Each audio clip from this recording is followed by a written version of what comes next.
നമസ്കാരം, എല്ലാവർക്കും റെഡ് റോസസിലേക്ക് സ്വാഗതം. ഇന്ന് ഇവിടെയൊക്കെ നല്ല മഴയാണ്. ഞായറാഴ്ച എങ്ങോട്ടും പുറത്തു പോകാനൊന്നും പറ്റിയില്ല. നിങ്ങൾക്കൊക്കെ മഴ ഉണ്ടോ? നല്ല മൂടിക്കെട്ടിയ ഒരു അന്തരീക്ഷം. അപ്പോൾ വീഡിയോ എടുക്കുമ്പോൾ വലിയ ലൈറ്റൊന്നും ഉണ്ടാവില്ല ചിലപ്പോൾ. എങ്ങനെയാണ് നിങ്ങൾക്ക് അനുഭവപ്പെടുന്ന വീഡിയോ എന്ന് എനിക്കറിയില്ല. നല്ല മൂടിക്കെട്ടിയിട്ടുള്ള അന്തരീക്ഷമാണ്. ഞാൻ കാണിച്ചു തരാം. ഒരു മഴ മാറിയിട്ട് അത് വെള്ളം വറ്റി പോകുമ്പോഴേക്കും അടുത്ത മഴ വരിക. അതിനുള്ള സമയം കൊടുക്കണില്ല വെള്ളം വറ്റാനുള്ളത്. അത്രയും മഴയാണ് ഇന്ന്. നല്ല തണുപ്പുമുണ്ട് ഇന്ന്. മഴ അങ്ങനെ നിൽക്കുമ്പോൾ ചിലപ്പോൾ നമുക്ക് മീനൊന്നും ഇങ്ങനെ കിട്ടില്ലല്ലോ. എനിക്ക് മീൻ നിർബന്ധമില്ല കേട്ടോ.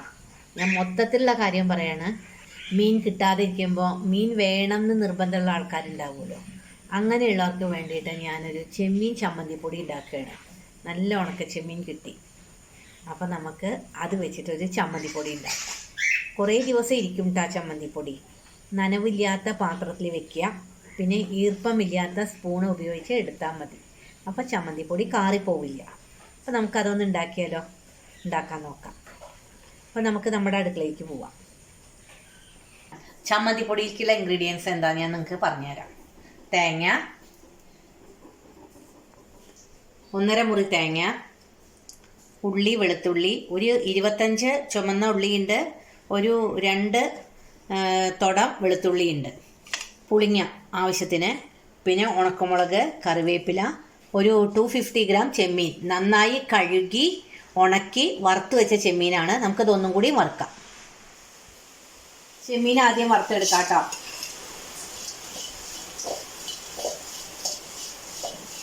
പുറത്ത് നല്ല മഴ പെയ്യുന്നുണ്ട്. നിങ്ങൾക്ക് മഴയുടെ ഡിസ്റ്റർബൻസ് ഉണ്ടോ? ശബ്ദം കേൾക്കാണ്ടോ? ഞാൻ പറയണത് കേൾക്കുന്നുണ്ടോ?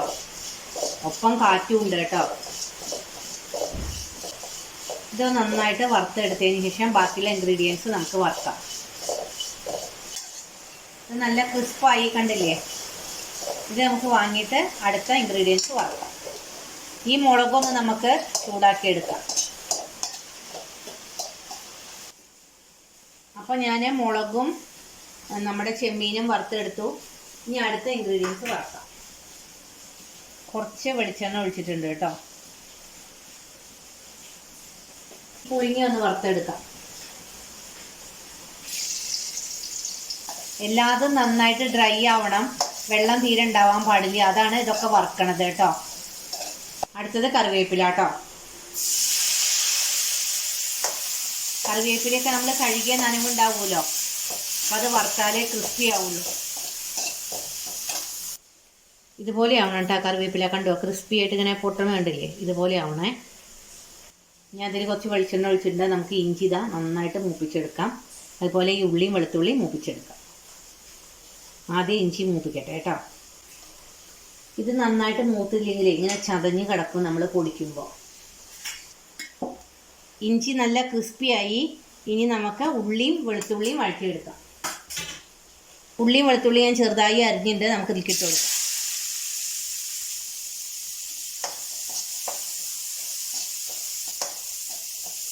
വേണമെങ്കിൽ പെട്ടെന്ന് ആവാൻ കുറച്ച് ഉപ്പിടാം കേട്ടോ. പിന്നെ ചമ്മന്തിപ്പൊടി ഉണ്ടാക്കുമ്പോൾ അതിനനുസരിച്ച് ഉപ്പിട്ട് കൊടുത്താൽ മതിയേ. അത് മറക്കണ്ട.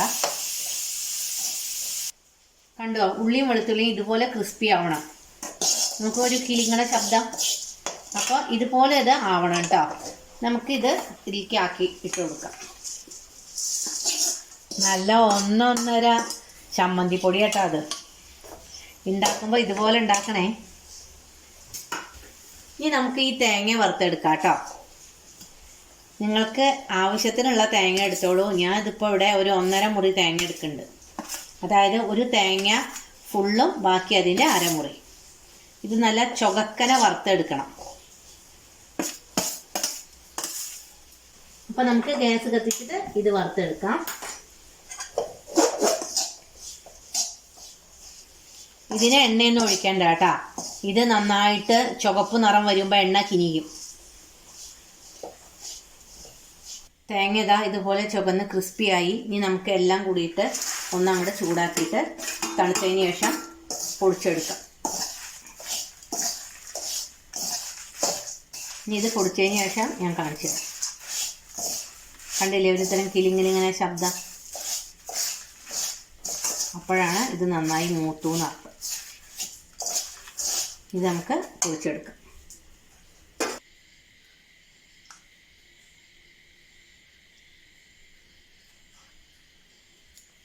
അടിപൊളി ചമ്മന്തിപ്പൊടി എല്ലാം ഞാൻ ഗ്രൈൻഡ് ചെയ്തെടുത്തു. നല്ല ടേസ്റ്റ് ഉണ്ട്. എല്ലാവരും ഇത് ട്രൈ ചെയ്യണം. കണ്ടോ അതിൻ്റെ ഒരു കളറൊക്കെ കണ്ടോ? ഉപ്പും പുളിയും എരിവും ചെമ്മീൻ്റെ ടേസ്റ്റൊക്കെ നന്നായി നിൽക്കണു. അപ്പോൾ നമുക്കിനി പുതിയ വീഡിയോ ആയിട്ട് അടുത്ത് തന്നെ കാണാം. Till then bye, take care.